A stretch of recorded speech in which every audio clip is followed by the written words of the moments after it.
He stood in the middle of the pitch, 60,000 people screaming around him, and he didn't move. Not because he was injured. Not because he was tired. But because someone had just handed him a piece of paper, a single sheet of paper, and what was written on it made the most mentally strong athlete on the planet completely freeze. His hands were shaking. His eyes were glassy. And in that moment, the man who had scored over 800 goals, the man who had won 5 Ballon d'Or awards, the man who had turned himself from a poor boy on a tiny Atlantic island into the most famous footballer who ever lived, that man looked like a lost child. Nobody in that stadium knew what was on that paper. Nobody in the world knew. But by the end of the story, you will understand that everything Cristiano Ronaldo did, every record he chased, every hour he trained, every tear he refused to show, was secretly connected to a truth he had been running from his entire life. And the day that truth finally caught up with him changed him forever. To understand who Cristiano Ronaldo is, you cannot start with Manchester United. You cannot start with Real Madrid. You cannot start with the trophies or the magazine covers or the private jets. You have to start on a small volcanic island in the middle of the Atlantic Ocean, where the roads are steep and narrow, where the ocean wind never stops, and where a young boy named Cristiano used to fall asleep at night listening to his parents argue through thin walls about money they didn't have and bills they couldn't pay, Madeira. That is where the story begins. Not in a training academy. Not in a stadium. In a tiny house in the parish of Santo Antonio, in a family of 5 children and 2 parents who were stretched far too thin in every possible direction. His father, José Diniz Aveiro, worked as a kit man for a local football club, a humble job that barely put food on the table. His mother, Maria Dolores, cleaned houses and worked long hours to make sure her children had what they needed. They were not a wealthy family. They were not a connected family. They were not a family with powerful friends or social status or a roadmap to success. They were simply a family who loved each other and struggled together, the way millions of families around the world do every single day. But there was something about young Cristiano that separated him from every other child on that island. It wasn't just talent, although the talent was undeniable from the very beginning. It was the intensity, the obsession. Even at 5 years old, even at 6 years old, you could see it in his eyes, this desperate, burning, almost frightening need to be the best. Other children played football because it was fun. Cristiano played football because it felt like survival. He would stay out on the street long after dark, long after his friends had gone home, kicking a ball against a wall over and over and over until his legs ached and his lungs burned. And when his mother called him inside, he would go. But the next morning, before the sun was fully up, he would be back outside again. People who grew up with him in Madeira have described watching him as a child and feeling something they couldn't quite explain. Not just admiration. Something closer to unease, because even at that age, there was a hunger in him that didn't seem normal. It didn't seem like the hunger of a child who wanted to be a footballer. It seemed like the hunger of a child who was running away from something. Like football was not just a dream, but a lifeline. Like if he stopped running, something terrible would catch him. And the truth that would take decades to fully surface, is that he was right. There was something chasing him. Something rooted deep in his family's history. Something that had been carefully, painfully hidden long before he was born. But we'll get to that. Because first, you need to understand what it cost him to become who he became. He was 12 years old when Sporting CP scouts came to Madeira. 12 years old. Think about that for a moment. Think about what it means to be 12 years old. You are still a child, still in the stage of life where you need your parents every single day, where the world feels enormous and frightening, where home is the only place that makes complete sense. And this 12-year-old boy was asked to pack a small bag, say goodbye to his mother, his brothers, his sisters, his friends, his island, his entire world, and travel alone to Lisbon to chase a dream that nobody could guarantee would ever come true. His mother drove him to the airport. She has spoken about that moment in interviews over the years, and every time she does, you can hear the weight of it in her voice, even now, decades later. She said Cristiano held onto her at the gate and cried. Not gently, not quietly. He sobbed, the way only a child can sob, from somewhere deep and desperate, and he begged her not to make him go. And Dolores, this strong, hard-working, deeply loving woman, had to do the hardest thing any parent can do. She had to let go, because she knew, even through her own tears, that this was his path. That if she held on, she might save him from one kind of pain but condemn him to another. So she let go, and he walked through those gates. And he didn't look back, not because he didn't want to, but because he knew that if he looked back, he wouldn't be able to keep walking. At the sporting academy in Lisbon, the other boys quickly noticed that Cristiano was different. His accent was different, the thick Madeiran dialect that marked him instantly as an outsider. His clothes were different. His background was different. And children, as we all know, can be extraordinarily cruel about difference. He was mocked. He was teased. He was made to feel like he didn't belong, like he had come from somewhere lesser, like he should be grateful just to be allowed in the room. There were nights when he lay in his dormitory bed and stared at the ceiling and wondered if this had all been a terrible mistake. Nights when the loneliness was so heavy it felt physical, like something pressing down on his chest. But then morning would come, and he would get up, and he would train harder than everyone else.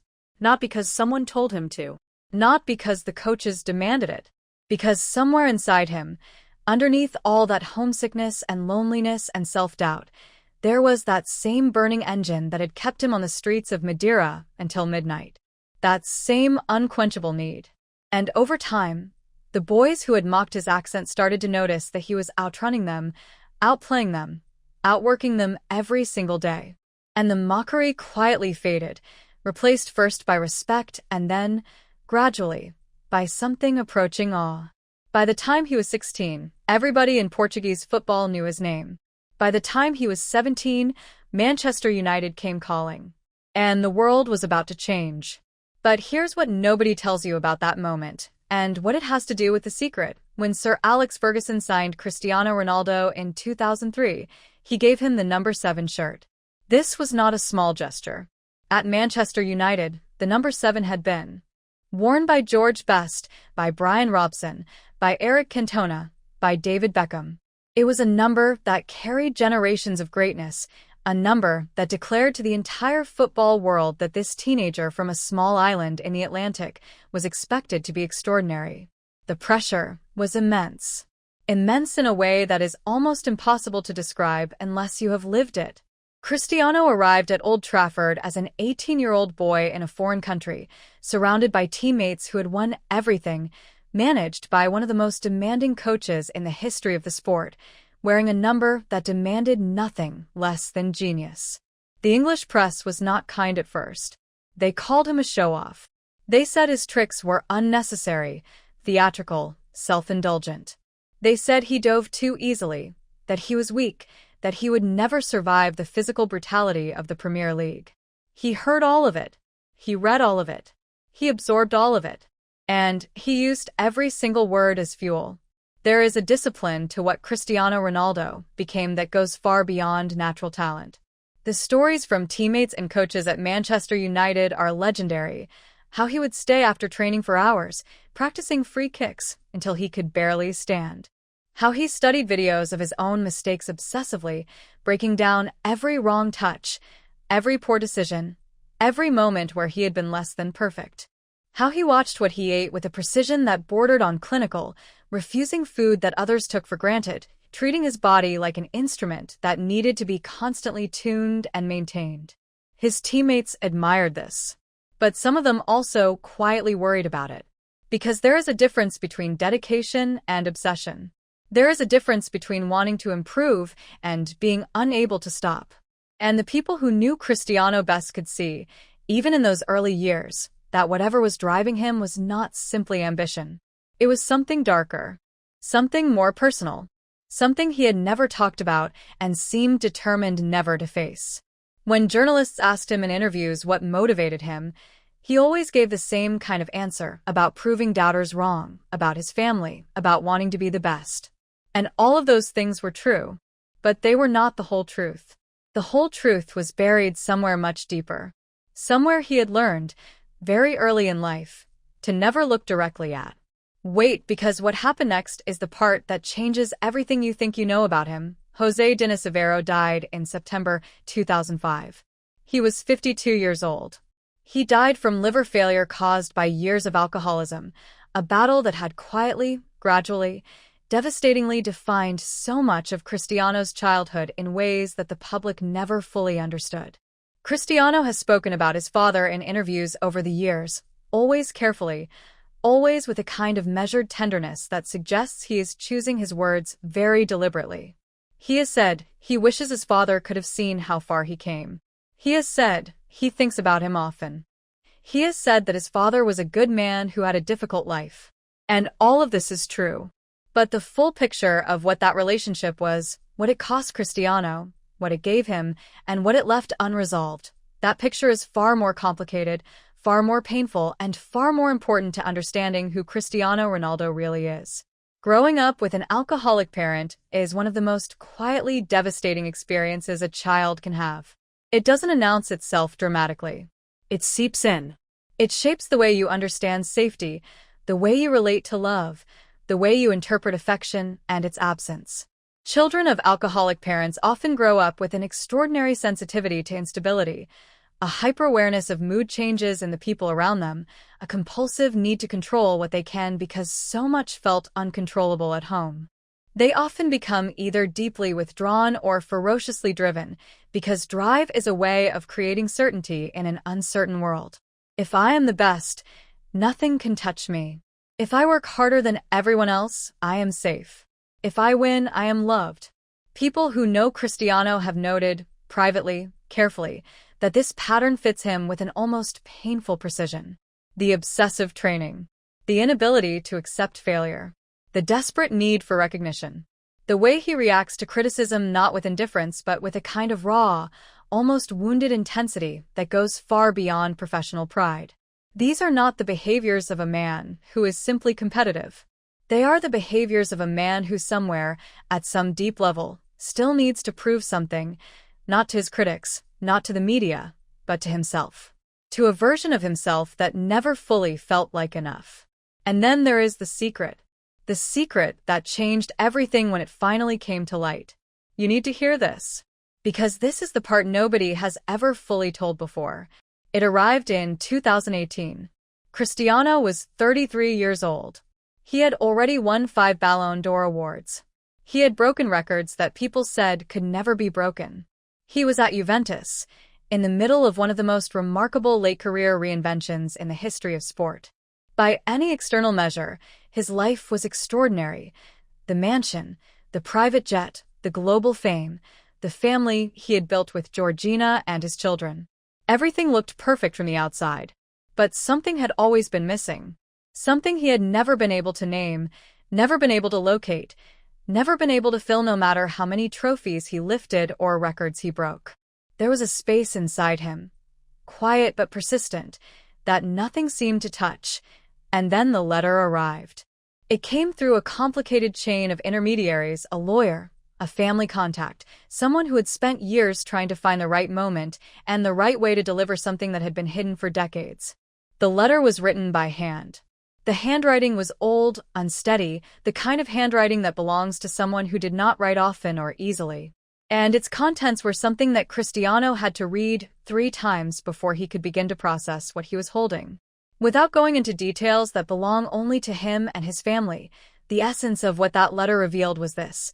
There were parts of his father's story, and by extension, his own story, that had been deliberately withheld from him. Not out of malice, out of protection, out of a complicated, imperfect, deeply human attempt to shield a child from pain that the adults around him believed he was too young and too fragile to carry. But Cristiano was not a child anymore. And what had been hidden from him as a protection had become, over 3 decades, a kind of invisible wound, something he had felt the shape of his whole life, without ever knowing what it was. When he finally understood what had been kept from him, he sat alone in a room for a very long time.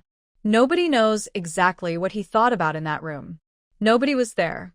But the people closest to him say that in the weeks that followed, something shifted in him. Not dramatically. Not in any way that the outside world could easily see. But something fundamental changed. Like a man who has been carrying a heavy pack for so long that he forgot it was there, and who has just, for the first time, been allowed to set it down. And here's where the story takes a turn that nobody saw coming. He went to his mother. This is perhaps the most significant thing he did in the months after receiving that letter. Not to his agent, not to a therapist, not to a priest. He went to Dolores. He sat down across from this woman who had carried him through everything, who had worked herself to exhaustion so he could eat, who had let go at the airport when every instinct screamed at her to hold on, who had watched him become the most famous footballer in the world while quietly carrying the weight of everything she had never told him, and he asked her to tell him the truth. The conversation lasted for hours. What was said between them belongs to them alone.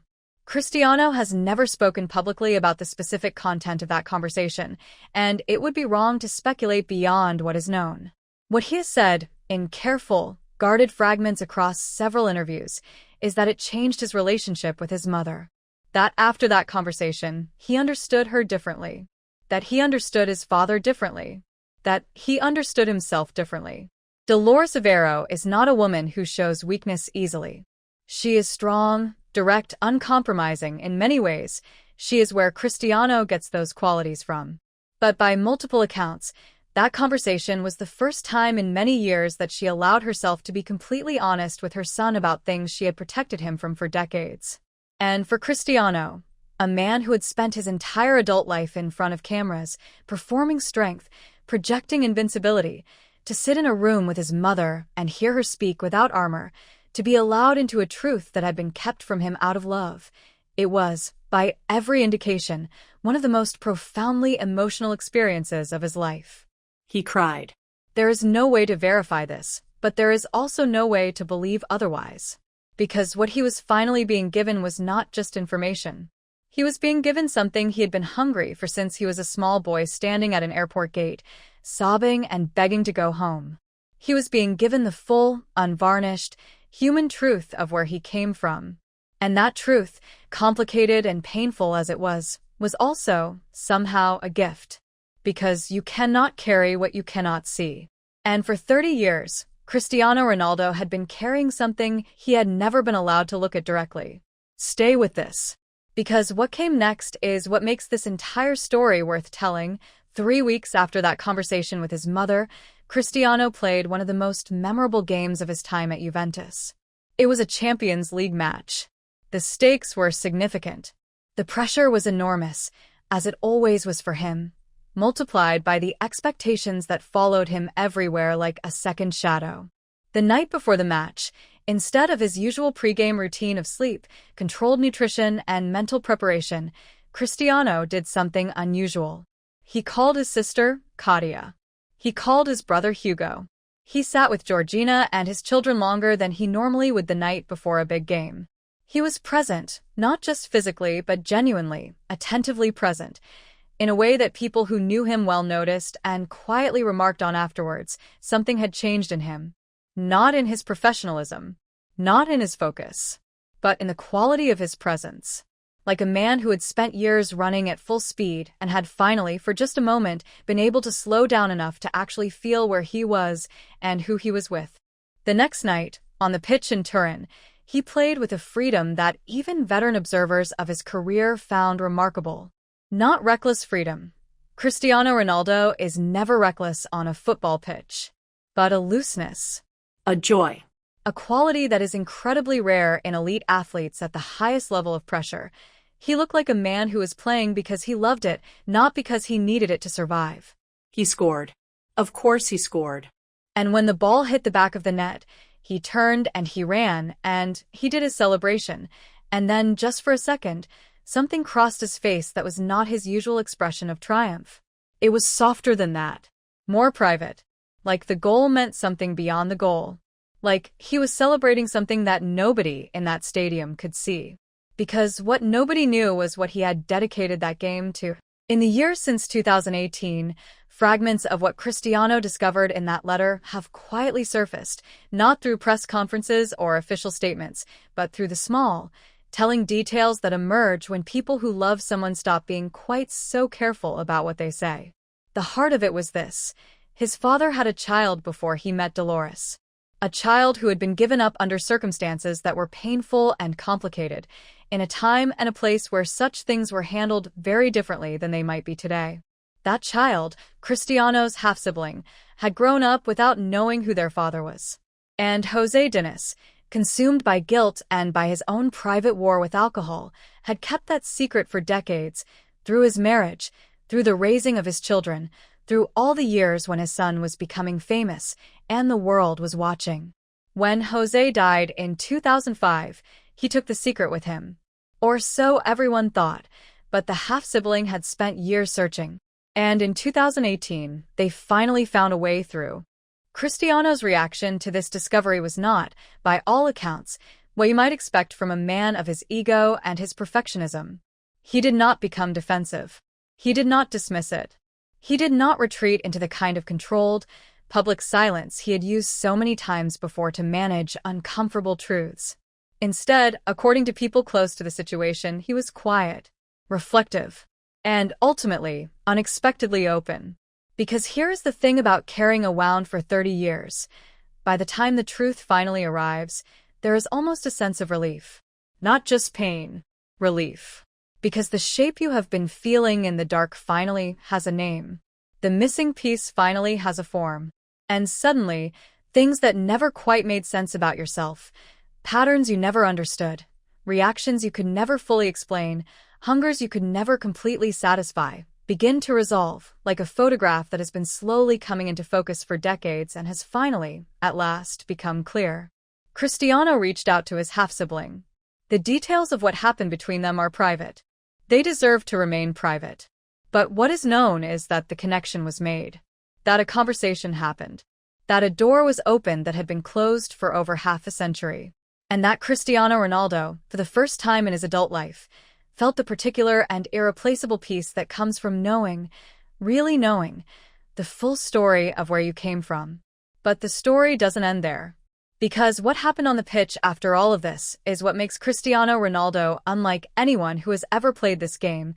In the years that followed 2018, something measurable changed in Cristiano Ronaldo's performance. Not immediately, not overnight, but gradually, unmistakably, in ways that the statistics tell but cannot fully explain. At an age when most elite footballers are thinking about retirement, when the body starts to protest, when the hunger starts to fade, when the gap between what you could once do and what you can still do becomes too wide and too painful to keep crossing, Cristiano Ronaldo did something that defied every conventional understanding of sport and aging. He got better. Not in every technical dimension. The raw pace of his early 20s was gone, as it is for every player. But in the dimensions that matter most at the highest level, reading of the game, positioning, decision-making, efficiency, leadership, mental resilience. In all of these things, he continued to improve, continued to adapt, continued to find new ways to be extraordinary when all the old ways were supposed to have expired. Sports scientists and analysts have studied this at length, and they have offered many explanations.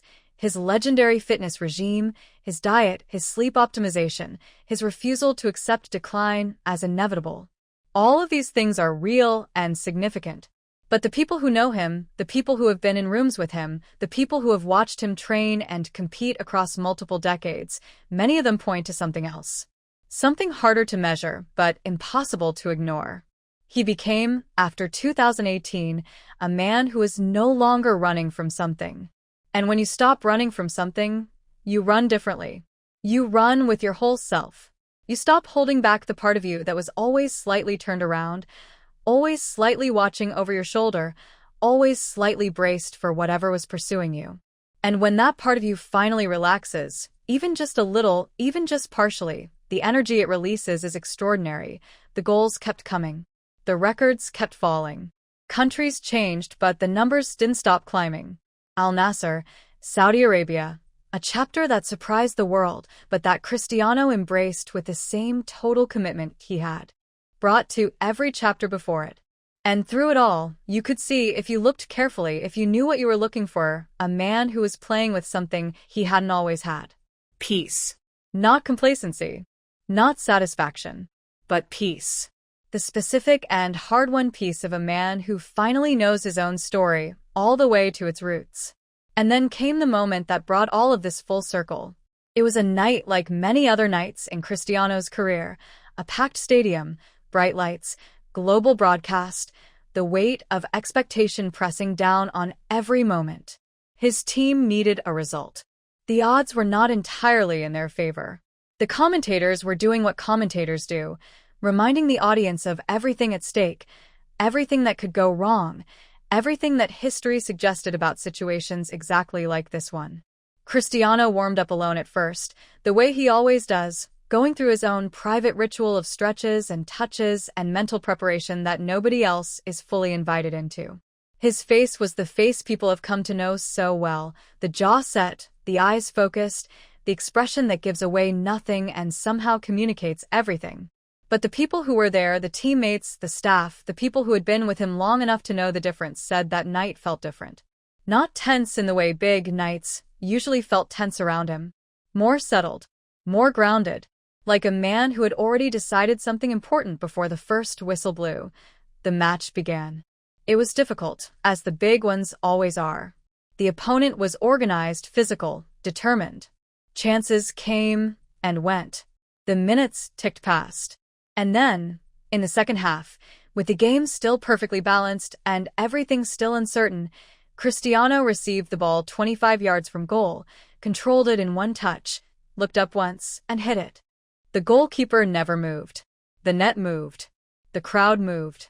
The entire stadium erupted in the kind of sound that you can feel in your chest even if you're watching on a screen thousands of miles away. And Cristiano ran, the arms out, the mouth open, the expression of joy that is so familiar it has become one of the most recognizable images in the history of sport. But then he did something he hadn't done in exactly that way before. He stopped running. He stood still for a moment in the middle of all that noise, with his teammates descending on him and the crowd going wild around him, and he looked up. Just for a second. He looked up at nothing in particular, or at something that only he could see. And then he smiled. Not the performance smile. Not the trophy smile. A private smile. The kind of smile you give when something you've waited a very long time for has finally, quietly, arrived. His teammates thought he was celebrating the goal. And he was. But he was also doing something else. He was marking a moment, acknowledging something that nobody in that stadium knew anything about, saying something, silently, to someone who couldn't be there to hear it, to his father, to the part of his story he had only recently been allowed to know, to the boy on the streets of Madeira who had been running for so long and had finally, without stopping, found his way home. We talk about Cristiano Ronaldo in terms of statistics. 800 goals, 5 Ballon d'Ors, multiple league titles across multiple countries. The numbers are extraordinary. The numbers deserve to be celebrated. But numbers are not stories and statistics are not souls, and if you only know Cristiano Ronaldo through what he has scored and what he has won, you do not really know him at all. What makes his story extraordinary, genuinely, irreducibly extraordinary, is not the talent. Talent exists in abundance in the world.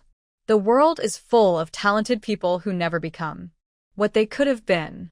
What makes his story extraordinary is the journey from that airport gate in Madeira, where a 12-year-old boy sobbed and begged and then walked through anyway, all the way to that stadium, where a man in his 40s looked up at the sky and finally let himself be still for a moment.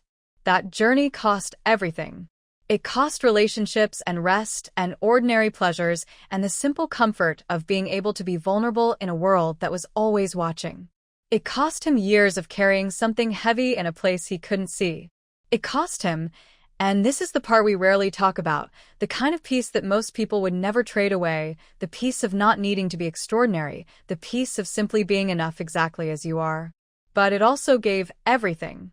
And in the end, in the long arc of it, in the full story of where he started and where he arrived, what it gave is worth more than anything it cost. Because Cristiano Ronaldo is not just a footballer. He is proof that the things that break us are not always the end of the story. Sometimes they are the beginning of the real one. Sometimes the wound is the map. Sometimes the running is what takes you, eventually, to the place where you can finally stop. And when you look at him now, really look past the records and the biceps and the brand and the legend, you can see it in the way he holds his children, in the way he looks at his mother, in the way he plays when the pressure is highest and the stakes are greatest and everything is on the line, and he somehow finds a way through. You can see a man who has been all the way to the bottom of himself and come back. A man who knows what he is made of, because he has had to find out. A man who has faced the thing that was chasing him and discovered that, once you turn around and look at it, it cannot run as fast as you. That is the story of Cristiano Ronaldo. Not the goals. Not the trophies. Not the records. The boy who ran.